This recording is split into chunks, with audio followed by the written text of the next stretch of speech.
You know, we've all heard the advice, follow your dreams, be your own boss, start a company. But what if that advice, especially for students, is actually a trap? We're going to break down a pretty controversial argument from a Korean commentator who says the whole dream of student entrepreneurship is designed for failure.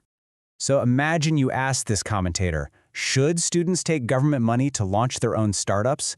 His answer starts with this one staggering number, 97%, as in the failure rate. And this is the core of the whole argument. The idea isn't just that startups are risky, it's that the system itself is basically set up for them to fail.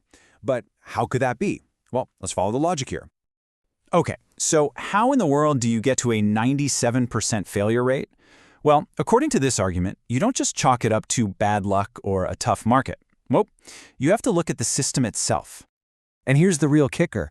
This government funding, it's not a gift, it's a loan. It's backed by taxpayer money.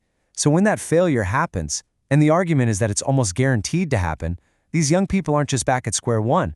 They're starting their adult lives already shackled by debt.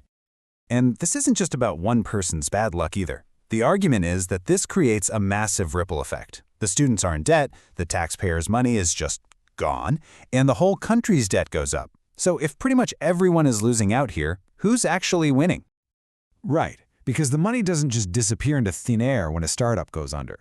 According to this theory, it gets rerouted, and it ends up creating a very specific kind of winner in this whole cycle.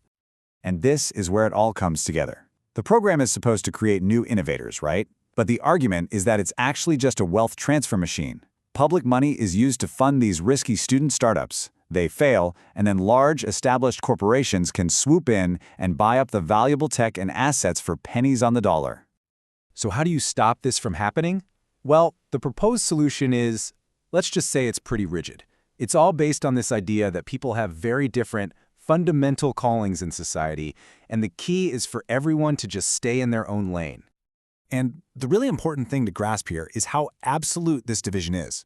The speaker basically says there are two types of people: intellectuals, so technicians, engineers, researchers, and entrepreneurs.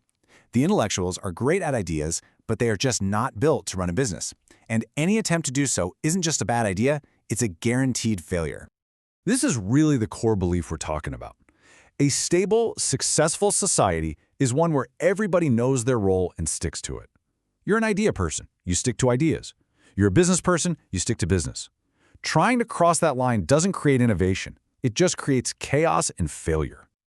Okay, so if you're a brilliant innovator and you're not supposed to start your own company, what are you supposed to do? Well, the speaker doesn't just criticize the current system, he lays out a whole different blueprint for success. And this model just completely flips the script. Instead of trying to compete with the big guys, innovators should partner with them. The thinking is, large corporations already know how to handle sales, management, and scaling. So let the specialists do what they do best. You create the tech, they sell it, and you get a cut to fund your next big idea. And here's the fatal flaw, according to this view. It's not the idea that fails, it's the growth.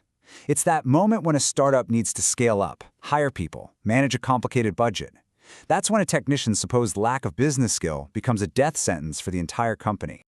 And to really drive the point home, the speaker throws out this statistic. Out of thousands of these government-backed student startups, he claims that fewer than 10 have actually survived. In his eyes, this is the ultimate proof that the current system is just fundamentally broken, and his way is the only logical path forward.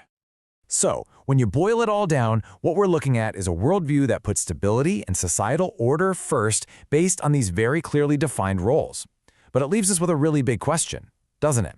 Is this a practical blueprint for how society should work, or is it a rigid system that puts an artificial ceiling on what any one person can achieve? That's our explainer for today.